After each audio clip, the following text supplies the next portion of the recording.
To hide your Instagram following and followers list, you'll need to use a few techniques, as there isn't a specific setting to change.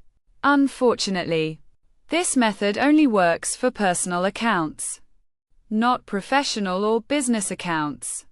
To start, ensure you're using a personal account. Currently, anyone can view your following and followers list by visiting your account.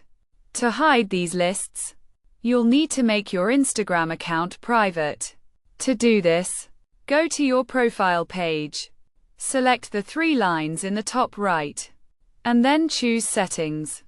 Under Settings, select Privacy, and then toggle the Account Privacy switch to make your account private.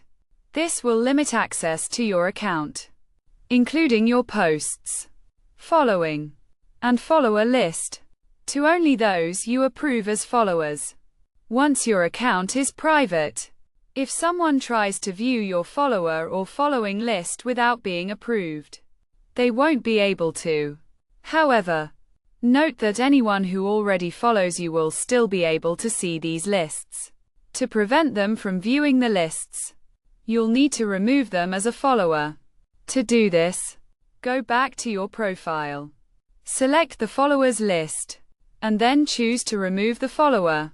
Instagram won't notify the person that you've removed them, but they'll no longer be able to see your following or followers list the next time they visit your account. By making your account private and removing followers as needed, you can effectively hide your Instagram following and followers list.